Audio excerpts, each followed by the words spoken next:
श्री शिवाय नमस्तुभ्यं।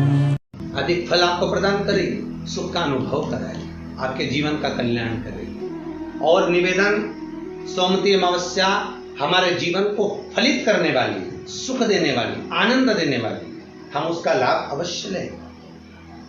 जो बच्चे पढ़ने में कमजोर है या कोई विद्या के लिए किसी एग्जाम में बैठ रहे हैं, गवर्नमेंट के एग्जाम में बैठ रहे हैं और बच्चे उस एग्जाम में पास नहीं हो पा रहे हैं या निकल नहीं पा रहे हैं, या कोई टीचिंग के लिए, बैंकिंग के लिए आप अप्लाई कर रहे हो, नहीं हो रहा है, निवेदन है, सोमवती अमावस्या कल पड़ रही है, 2 स्वस्तिक आपको बनाना है।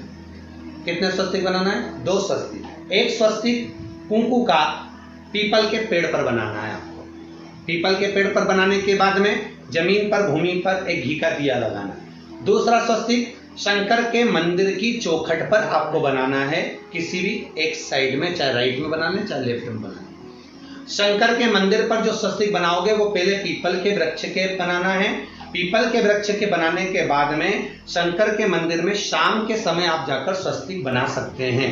दोपहर से लेकर शाम तक कभी भी स्वस्तिक बनाएं और एक घी का दिया वहां रखा है। बस इतना याद रखना, पीपल के पेड़ के नीचे जो स्वस्तिक बनाओगे वहां जो घी का दिया लगेगा उसमें गोल बत्ती लगेगी, फूल बत्ती लगेगी। शिव मंदिर की चौखट पर जो दिया लगाओगे उसमें 2 बत्ती लगेगी, लंबी वाली, लंबी बत्ती 2 लगेगी घी की। वो बत्ती आपको शंकर के मंदिर पे दिया कहां रखना है? जहां स्वस्तिक बनाओगे उसी के ऊपर 2 बत्ती का दिया लगाओगे। उस समय पर दिए का जो बत्ती है उसका मुख अपनी ओर होना चाहिए और भगवान शंकर की चौखट पर प्रणाम कर कर, निवेदन कर कर, नमन कर कर आप आइए। आपके जीवन में सफलता प्राप्त होगी। आप जिस चीज की कोचिंग कर रहे हो, जिस चीज में उतरना चाहते हो, आपको वह फल प्राप्त होगा। जिसके घर में क्लेश बहुत मचा हुआ है, या कोई पैसा खाकर चले गया, धन नहीं दे रहा, रुपया नहीं दे रहा, और बहुत मशक्कत कर लिए, हाथ जोड़ लिया, पांव पड़ लिया, रुपया नहीं दे रहा, तो काली तिल्ली को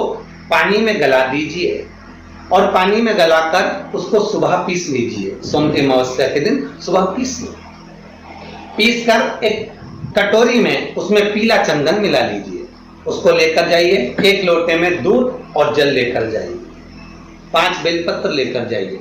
शंकर के मंदिर में पहुंचिए। शंकर जी के शिवलिंग को, वो जो तिल आपने पीसी है उस तिल को आप मिक्सर में मत पीसना, हाथ में कूटी, हाथ से कूटिए या कोई बेलन से या कोई वस्तु से उसको पीसिए और पीस कर उसका उत्तन तैयार करिए। उसमें चंदन मिलाकर शंकर के शिवलिंग को समर्पित करिए, शंकर के शिवलिंग को लगाइए। केवल शिवलिंग को ही नहीं, भगवान शंकर की संपूर्ण जलाधारी पर, जहां शंकर भगवान की बेटी अशोक सुंदरी है, कार्तिकेय जी हैं, गणेश जी हैं, उस पूरे जलाधारी में जहां पार्वती मैया भी विराजमान है, पूरी जलाधारी को समर्पित करिए। समर्पित कर कर त्रिपुंड लगाइए, अपनी 3 उंगलियां उसी चंदन पर फेर दीजिए। फेर कर अपनी कामना कर कर बेलपत्र चढ़ा दीजिए। 5 या 7 बेलपत्र आपके भाव से आप शिव को समर्पित कर दीजिए। समर्पित कर कर हाथ में कलश लेकर, दूध और जल मिला हुआ पात्र लेकर शंकर को समर्पित करिए और बाबा भोलेनाथ से विनती करिए कि जिस व्यक्ति ने हमारा धन खाया है, जिस व्यक्ति ने पैसा रख लिया या कोई लेकर चले गया या कोई ऐसा काम हो गया कि वो धन आ ही नहीं रहा है, बहुत तकलीफ में है, तो बाबा से विनती करो। मुझे पूरी उम्मीद है कि सोमवती अमावस्या इस बार आप जो कर रहे हैं, अगली सोमवती अमावस्या जब आएगी, इतनी प्रसन्न चित्त में आप ये पूजन करेंगे, वापिस करेंगे और पूरे परिवार समेत करेंगे। जब आपका धन आ जाएगा, वैभव हो जाएगा, तो आप वापिस उसको धारण करेंगे। फिर नहीं वे, और लिख के रखना अगली सोमवती को फिर करना। जब सोमवती अमावस्या पड़े फिर उसको करिएगा, आपको फल अधिक मिलेगा।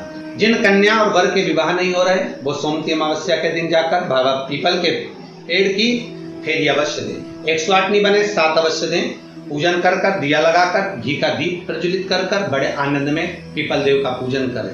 मेरा निवेदन, जिस व्यक्ति को रोग बहुत हो, चाहे शुगर हो, बीपी हो, या घुटने में दर्द हो, कमर में दर्द हो, या बहुत कष्ट का जीवन निकल रहा हो, यहां तक कैंसर जैसी भी बीमारी यदि आपको है, तो ये सोम पुष्प को छोड़ना मत ही, सोमवती अमावस्या को मत छोड़ना। निवेदन है, आप एक पात्र जल जिसमें पीला चंदन, पात्र के जल में एक कलश में जल लीजिएगा, उसमें पीला चंदन घोल लीजिए पीला चंदन घोलकर उसमें थोड़ी सी काली मिर्ची पीस कर मिला लीजिए।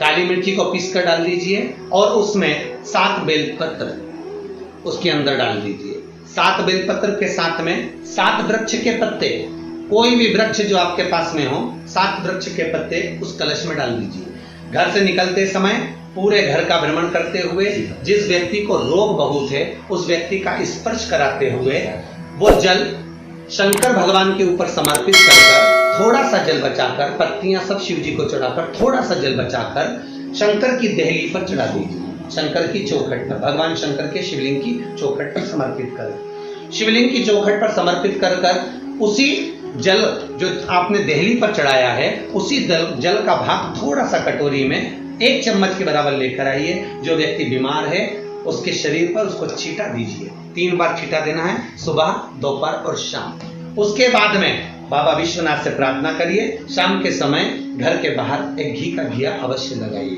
मुझे पूर्ण उम्मीद है सोमती अमावस्या रोग मुक्त करेगी, अधिक फल आपको प्रदान करेगी, सुख का अनुभव कराएगी, आपके जीवन का कल्याण करेगी। सोमती अमावस्या के दिन कि गाय जब अपने बछड़े को दूध पिलाए और बछड़े के मुख पर जो फेन आए उस फेन को अमावस्या के दिन दोपहर में 12 बजे चम्मच में लेकर जो बच्चा चिड़चिड़ करता हो या पढ़ाई में मन नहीं लगता हो या दिमाग थोड़ा सा कमजोर हो, डॉक्टर के इसका विवेक काम नहीं कर रहा, बुद्धि काम नहीं कर रही है, उस बच्चे को 2 या 3 अमावस्या गाय जब बछड़े को दूध पिलाए, बछड़े के मुंह पर जो फेन आता है वो फेन उस बच्चे को पिला दिया जाए तो बच्चा विद्वान होता है, उसका विवेक काम करना प्रबल हो जाता है। जिसके शरीर पर सफेद दाग पड़ गए हों, चर्म रोग हो गया हो, चमड़ी सफेद पड़ गई हो, पूर्णिमा के दिन गाय जब अपने बछड़े को दूध पिलाए उस बछड़े का मुख में जो फेन आए उसको निकाल लीजिए। पूर्णिमा की रात्रि को 12 बजे शरीर में जहां जहां पर सफेद दाग पड़ गए हो, चमड़ी सफेद हो गई हो, उस जगह पर लगा लीजिए। चंद्रमा की रोशनी में कम से कम आधा घंटा बैठ जाइए और बैठने के बाद में उसके बाद में फिर स्नान कर लीजिए। 2 या 3 पूर्णिमा उस फेन का प्रयोग कर कर देखिए, चमड़ी अपने असली रंग में आना प्रारंभ हो जाती है। महाराज, माता गौ माता के दूध में और बछड़ा जब दूध पान करता है, पीता है, उसमें जो बल उत्पन्न होता है वो बल की परिभाषा कहीं वर्णित नहीं हो सकती। उसका सुख ही दूसरा। आप उसको अपने जीवन में उतार सकते, आप उसको अपने जीवन में रख सकते, सार्थकता उत्पन्न कर सकते। महाराज, शिव महापुराण की कथा और इसके बाद में फिर दूज जो आती है उसको फुलेरा दूज कहते हैं। फुलेरा दूज मतलब भगवान शिव से अपने हृदय की बात कहना। जो दान किया, पुण्य किया, सत्कर्म करा, वो कभी छिन्न ना होना। अर्थात सारे व्रत, सारे उपास, सारा दान मरने से पहले हो सकता है छिन्न हो जाए, पर फुलेरा दूज का किया हुआ दान, पुण्य, सत्कर्म, भजन, कीर्तन कभी समाप्त नहीं होता। वो फुलेरा। धतूरे की उस दिन बड़ी महत्वता रहती है।